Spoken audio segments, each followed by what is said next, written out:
membedakan eh, peralatan. Gitu.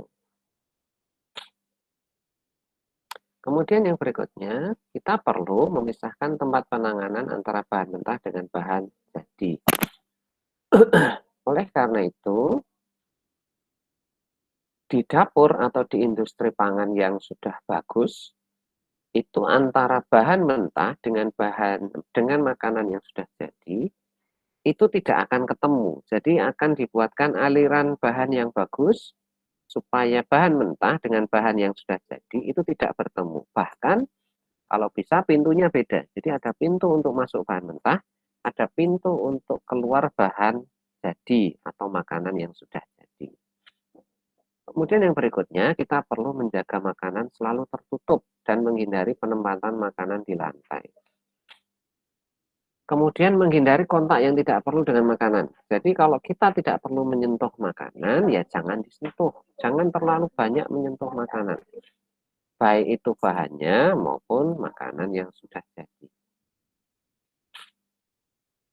Berikutnya, menyimpan bahan makanan mentah, terutama daging di ikan, di rak di bawah lemari es.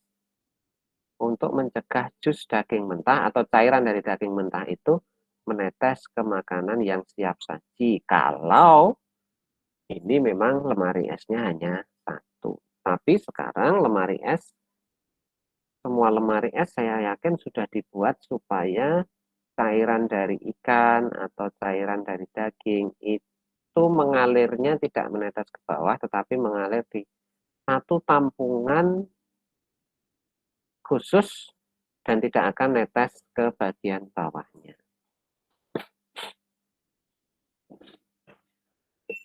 Kemudian yang perlu kita lakukan berikutnya adalah mencuci peralatan dan mengeringkan peralatan setelah pencucian sebelum digunakan. Jadi jangan dibiarkan peralatan itu masih basah, masih netes-netes airnya langsung digunakan. Itu tidak pas. Jadi kita keringkan, bisa dengan alat pengering, atau bisa juga dengan ditiriskan. Atau pilihan yang murah meriah adalah dengan dilap. Jadi setelah dicuci, langsung dilap, kemudian disimpan. Kemudian menjaga atau membersihkan bahan kimia dan barang-barang non-makanan lain, dan sebaiknya disimpan jauh dari makanan. Mohon maaf ini kalimatnya kurang pas. Ini. Jadi, seringkali, kalau karena dapur kita sempit, kemudian di wastafel itu kita letakkan makanan untuk dicuci, tetapi di sebelahnya ada sabun. Nah, itu juga kurang pas. Tidak pas, bukan kurang. Kemudian selalu mencuci dan mengeringkan tangan secara menyeluruh ketika mulai bekerja atau kembali dari istirahat.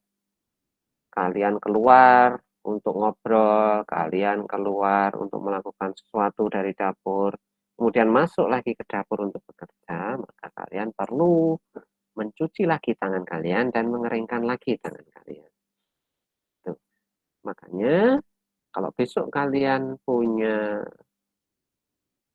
rumah, itu saya sangat menyarankan di bagian luar rumah itu ada wastafel untuk cuci tangan.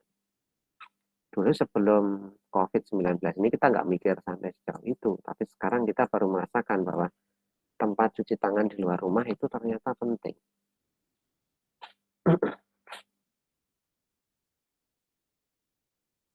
Nggak mau keluar. Nah, sebentar. Gambarnya kok nggak mau keluar.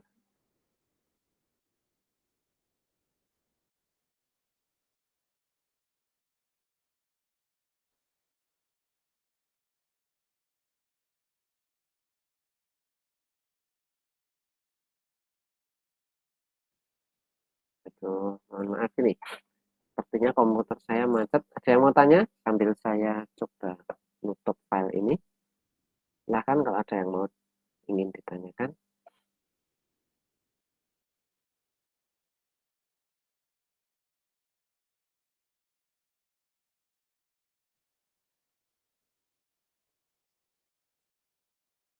Monggo, kalau ada yang ditanyakan silahkan.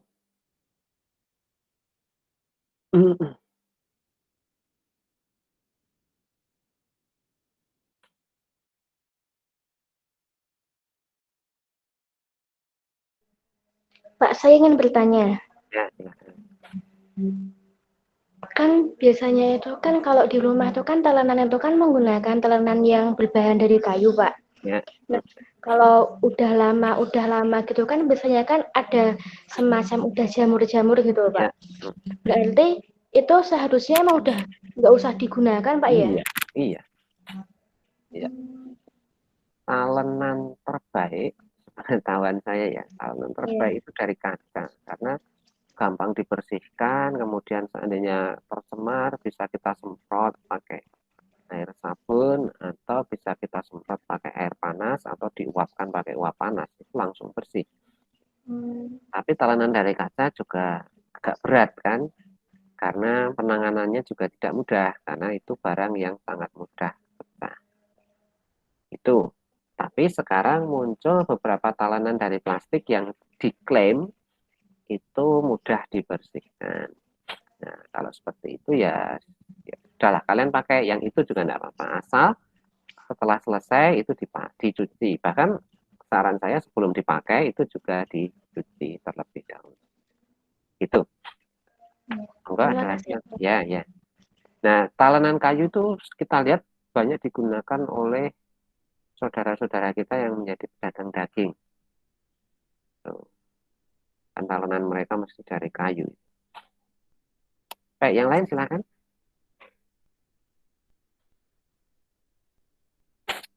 Baik, kita teruskan. Sudah kelihatan ya ini hygiene personal? Sudah, Pak. Ya, baik. Penjamah makanan tadi yang saya sebut di slide di PowerPoint sebelumnya adalah orang-orang yang menyentuh, memegang, memasak, menyajikan. Itu dapat menularkan mikroorganisme penyebab penyakit. Nah, banyak penelitian yang menunjukkan bahwa manusia itu adalah sumber kontaminasi yang sangat besar pada makanan. Kita batuk, kita bersin, kita bernafas, tangan kita, rambut, keringat, itu juga bisa menjadi sarana untuk memindahkan mikroorganisme. Tangan kita kukunya agak panjang, kemudian ada tanahnya, nah itu akan menyebarkan mikroorganisme. Jadi, oleh karena itu, yang namanya hygiene personal, hygiene setiap individu pada penjamah makanan itu sangat penting.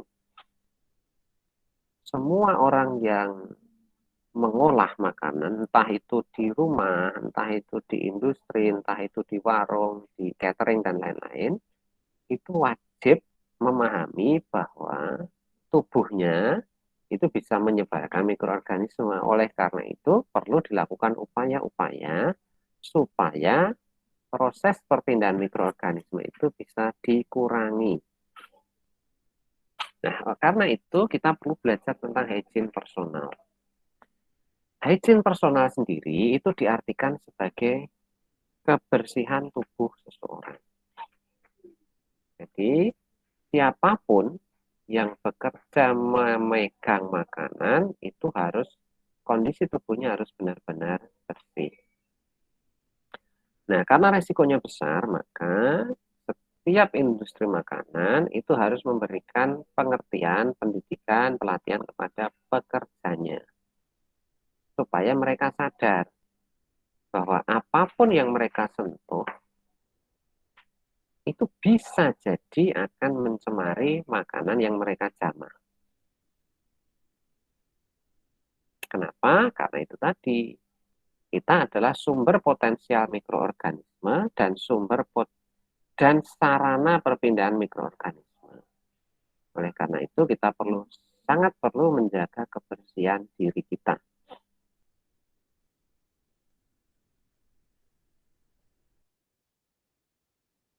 Nah, karena seperti itu, maka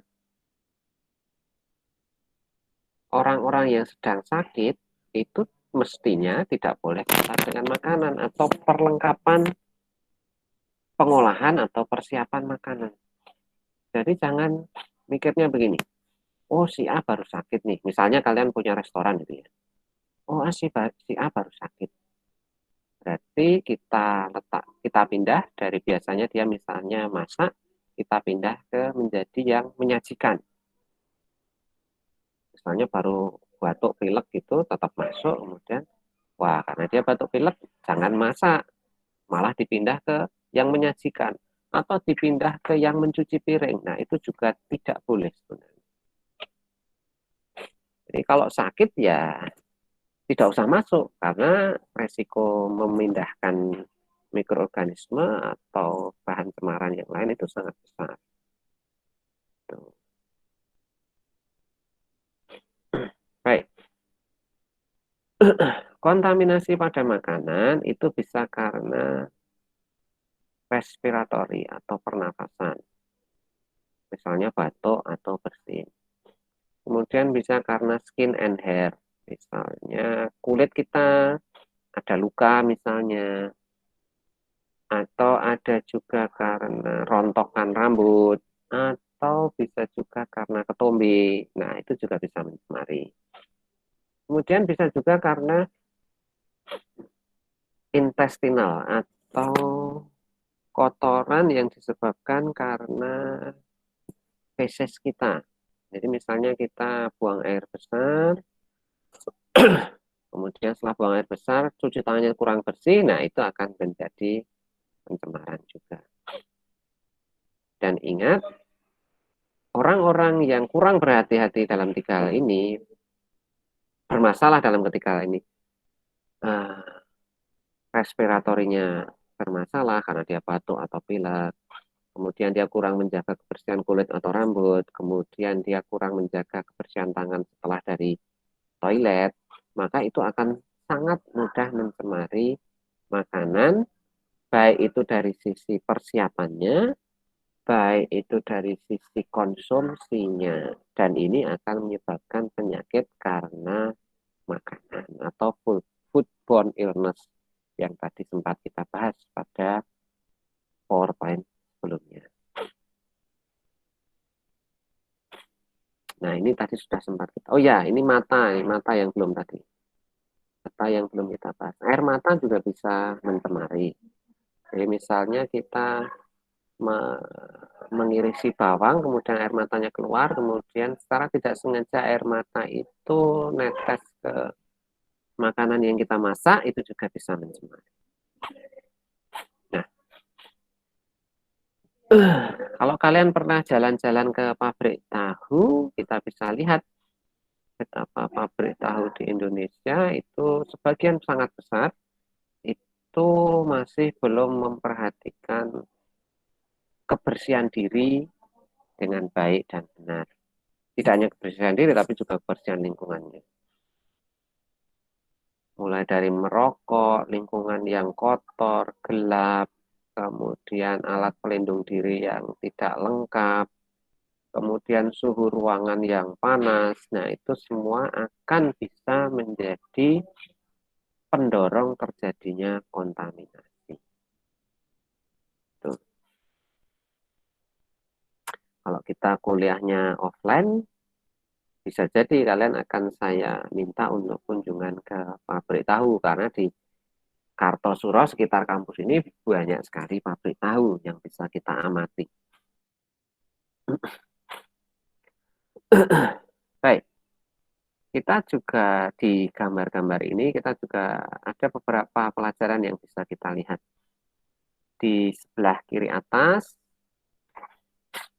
itu kita perlu sangat hati-hati ketika memotong makanan kita. Pastikan bahwa pisau yang kita pakai itu benar-benar bersih. Kemudian jajan juga seperti itu di gambar kanan atas itu. Ada gambar anak SD sedang jajan. Jajan di pinggir jalan itu juga lebih beresiko tercemar makanannya daripada jajan di tempat yang tertutup. Kemudian di bagian bawah kiri itu membentuk permen gulali. Nah, kalau tangan penjualnya oke enggak masalah, tetapi di situ kita lihat tuh, tangan kiri yang bagian kelingking itu ada kuku yang panjang. Nah, itu sebenarnya juga nggak boleh. Kuku panjang itu dilarang dimiliki oleh orang-orang yang menjamah makanan. Tuh. Jadi kita harus hati-hati ketika memilih makanan kita. Ketika memilih tempat kita membeli makanan juga. Kita akan melihat beberapa media yang bisa menyebarkan mikroorganisme tadi. Kita mulai dari kulit. Nah, kok bunyi? Ada yang mau masuk bagaimana?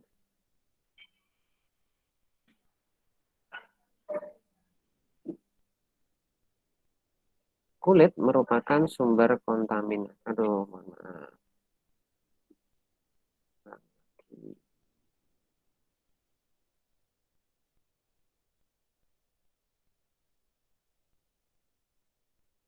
Kulit merupakan sumber kontaminasi bakteri. Nah, kok bisa? Kadang-kadang kita berkeringat dan lembabnya kulit itu akan menyebabkan mikroorganisme senang tumbuh di situ. Ketika kemudian kita menggosok kulit, menggaruk kulit, itu akan berpindah mikroorganisme itu dari kulit kita ke tangan kita, kemudian kalau tidak kita cuci, itu nanti akan berpindah. Nah, yang perlu kita waspadai adalah Staphylococcus, bakteri yang banyak berada pada kulit kita. Dan mikroorganisme seperti bakteri-bakteri ini itu senang tumbuh dan berkembang pada kulit yang retak, berongga, dan bercelah. Jadi di banyak industri besar itu pemeriksaan karyawan juga harus sangat menyeluruh, termasuk diantaranya memeriksa kulitnya apakah ada yang pecah-pecah. Nah, kalau yang pecah-pecah itu juga harus diobati dulu sebelum dia bisa mulai bekerja lagi. Apakah ada yang luka? Nah, seperti itu. Kalau luka ya berarti harus diobati dulu sampai sembuh supaya dia bisa bekerja lagi. Berikutnya jari.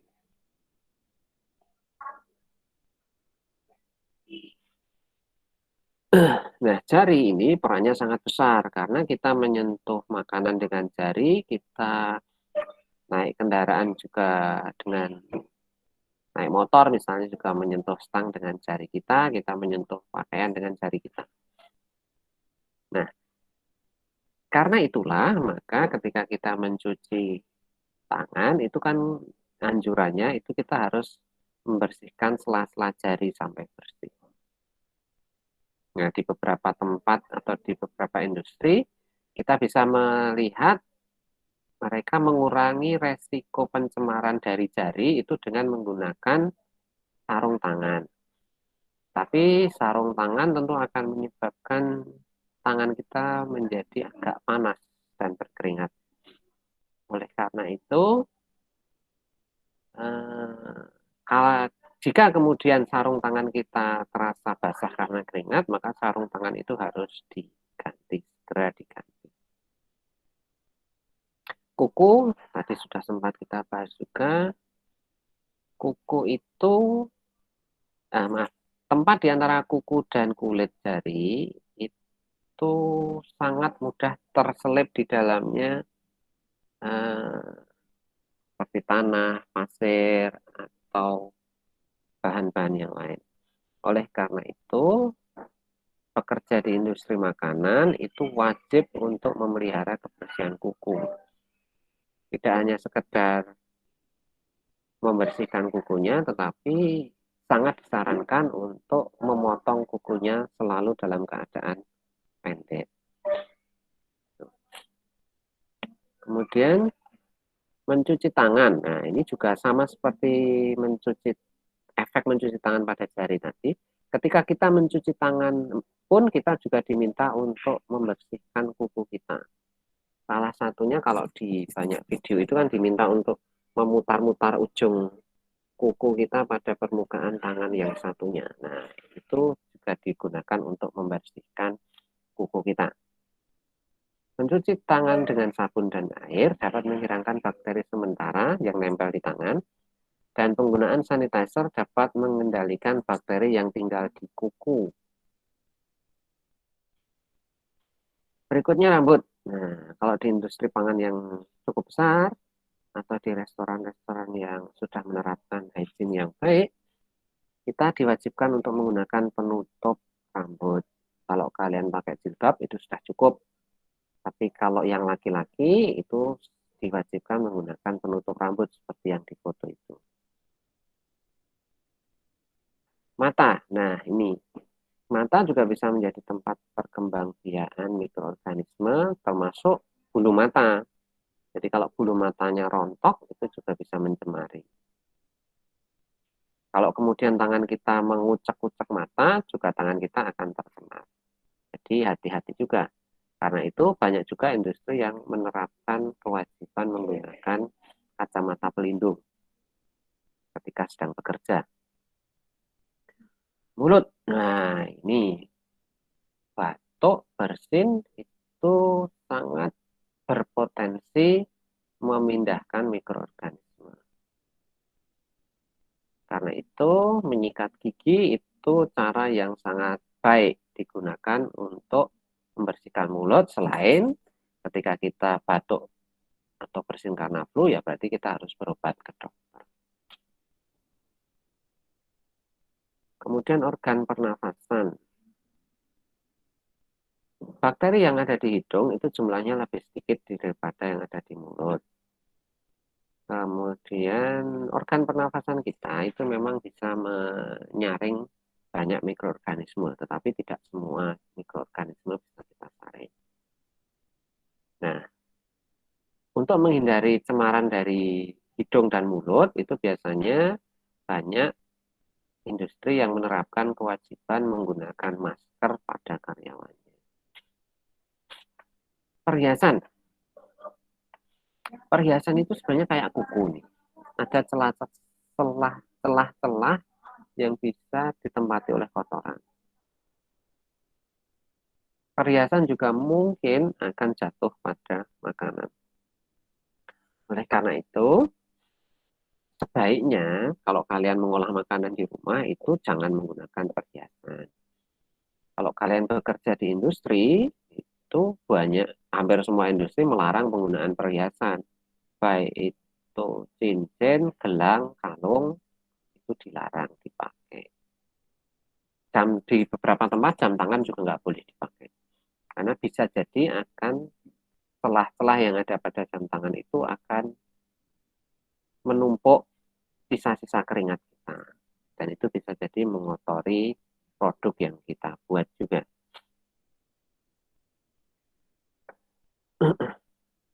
Nah, yang perlu diperhatikan adalah pekerja yang sakit itu tidak boleh bersentuhan dengan makanan atau peralatan yang digunakan. Jadi pekerja yang sakit, misalnya si A awalnya kerjanya di bagian proses. Kemudian dia batuk atau pilek. Ya sudah, kalau dia batuk atau pilek tapi dia merasa masih bisa bekerja, jangan lagi ditempatkan di proses. Tapi misalnya untuk sementara ditempatkan di parkir misalnya, atau di kebersihan di luar ruang proses, itu masih bisa dipahami. Kemudian mencuci tangan setelah keluar dari WC. Kemudian hindari menyentuh dan menggaruk bagian tubuh. Hindari mengeringkan tangan pada pakaian. Nah, jadi kalau kita mengeringkan tangan pada pakaian, itu otomatis mikroorganisme dari pakaian nempel ke tangan, atau mikroorganisme dari tangan nempel di pakaian. Kemudian sebenarnya tidak direkomendasikan juga menggunakan lap untuk mengeringkan tangan. Yang lebih direkomendasikan adalah alat pengering tangan yang listrik itu, yang kalau kalian acungkan tangan kalian muncul atau terhembus udara panas itu lebih direkomendasikan. Jadi kalau ada itu, gunakan itu. Jangan menggunakan kain lap. Jangan merokok. Nah, ini sebenarnya intinya begini. Di semua tempat di industri makanan, itu sebaiknya tidak ada yang merokok. Jadi kalau ada yang merokok, silahkan keluar dari area pabrik. Tuh. Kemudian jangan menggunakan cat kuku.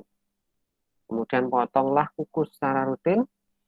Kalau ada luka yang harus ditutup, atau sekalian saja tidak usah bekerja ketika masih ada lukanya. Kemudian jangan menggunakan perhiasan.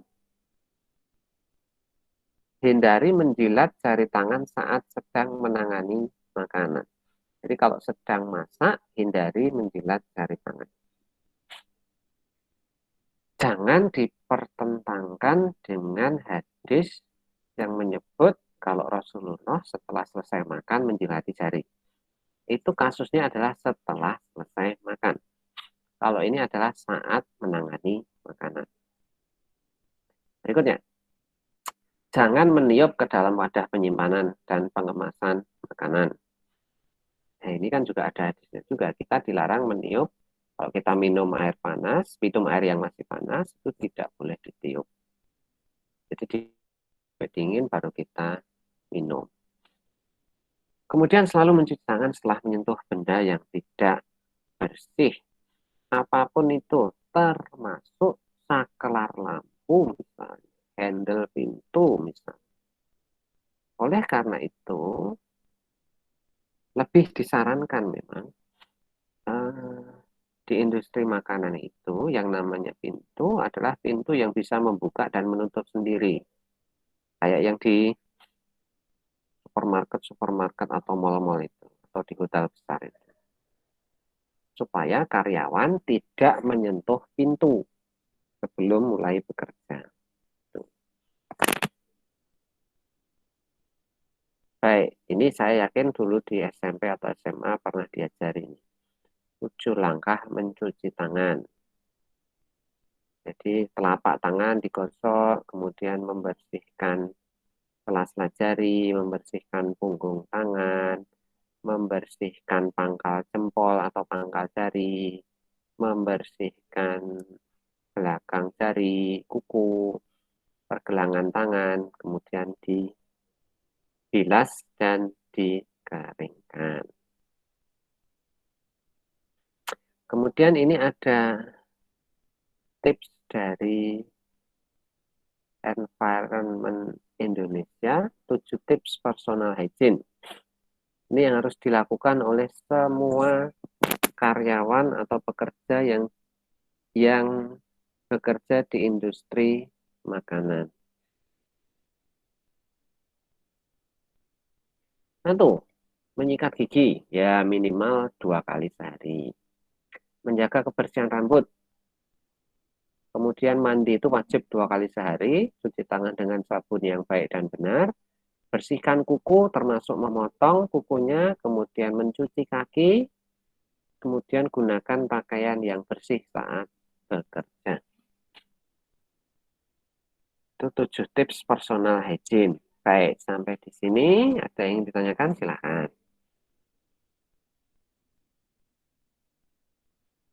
Kalau ada yang ingin ditanyakan, silakan. Saya tunggu pertanyaannya. Izin bertanya, Pak. Ya, silakan. Kan di dekat tempat rumah saya itu ada pabrik bandeng kan. Nah, itu baunya sangat menyengat. Sedangkan di dekatnya itu ada puskesmas juga. Nah, itu apakah berpengaruh gitu baunya itu? Hanya bau kan? Atau ada cemaran yang lain? Iya, tapi menyengat enggak sih kan rada jauh juga. Kalau lewat itu baunya menyengat banget padahal di dekatnya itu ada puskesmas. Itu bandeng apa tadi? Bandeng kayak bandeng yang di kayak presto gitu-gitu loh. Oh iya. Ya. Baik. Itu sebenarnya di luar konteks pembahasan kita hari ini ya, karena kan kita membahasnya manusianya hari ini. Tapi begini, Yang namanya industri itu pasti akan mengeluarkan limbah. Tinggal bagaimana kita bisa mengendalikan limbah itu supaya tidak mengganggu lingkungan. Nah, kalau seperti limbah cair, limbah padat itu relatif lebih mudah ditangani. Kalau limbah cair itu cukup dengan menyiapkan IPAL, instalasi pengolahan air limbah. Limbah padat cukup diatasi dengan membuang pada tempat yang baik atau memanfaatkan limbah padat itu. Yang sering jadi masalah itu ada dua limbah yang sulit sekali ditangani. Yang pertama adalah limbah suara, polusi suara, berisik, bising itu. Dan yang kedua adalah limbah yang bentuknya gas, seperti aroma itu. Nah, limbah yang bentuknya gas itu bisa jadi berbahaya kalau memang gas yang muncul adalah gas yang berbahaya. Saya tidak tahu apakah di situ masyarakat merasa terganggu nggak dengan aroma bandeng itu. Ya kalau lewat terganggu. Ya. Tapi kalau ya, itu tuh di tengah persawahan. Tapi dekatnya ada puskesmas. Gitu-gitu. Ya. Jauh dari rumah warga juga. Ya, mungkin kalau puskesmasnya tidak ada rawat inapnya tidak masalah, tidak terlalu masalah ya. Tapi kalau puskesmasnya ada tempat rawat inapnya, barangkali nanti itu akan mengganggu kenyamanan pasien yang menginap di situ. Nah, apakah aroma bisa ditangani? Bisa sebenarnya. Banyak teknologi yang bisa mengurangi aroma dari polusi yang dikeluarkan oleh industri. Salah satunya adalah dengan menanam pohon yang cukup tinggi di sekitar pabrik itu, di sekeliling pabrik. Itu nanti akan sedikit mengurangi aroma cemaran itu. Dulu saya punya tetangga, ketika saya masih di Jogja, saya punya tetangga yang bekerja di peternakan ayam dan memang yang namanya peternakan ayam besar itu di sekelilingnya pasti akan merasakan aroma dari pakan ayamnya dan juga kotoran ayamnya. Nah, berikutnya si pemilik pabrik itu sempat berkonsultasi ke beberapa orang. Kemudian disarankan untuk menanam pohon, tapi tidak cuma satu jenis. Jadi ada pohon yang pendek, ada pohon yang tingginya sedang, ada pohon yang cukup tinggi. Mengelilingi pabrik, mengelilingi kandang, mengelilingi kandang ayam itu. Dan hasilnya cukup efektif untuk mengurangi aroma yang menyebar kemana-mana itu. Nah, kalau berbahaya atau tidaknya, bisa jadi polusi berupa aroma itu bisa jadi berbahaya, bisa jadi juga tidak berbahaya. Tetapi jelas itu membuat tidak nyaman. Nah, kalau memang masyarakat sudah mulai tidak nyaman dengan polusi aroma itu, ya bisa saja kemudian masyarakat berkomunikasi dengan pabrik untuk menyiapkan misalnya kayak filter atau membuat cerobong asap yang lebih tinggi, itu juga bisa mengurangi aroma yang menyebar di sekitar masyarakat, di sekitar lingkungan pabrik itu. Itu ya, bisa dipahami ya.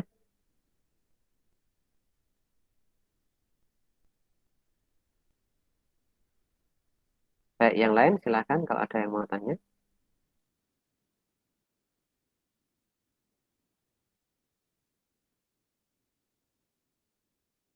Ya, ada? Ya, ada yang mau tanya? Baik, saya belum berkomunikasi dengan Pak Aan tentang tipe soalnya. Apakah akan IC atau seperti apa? Saya belum tahu nanti. Soal juga belum dibuat juga, tapi jadi jangan bertanya dulu tentang kisi-kisinya. Tuh. Baik, ada yang ditanyakan?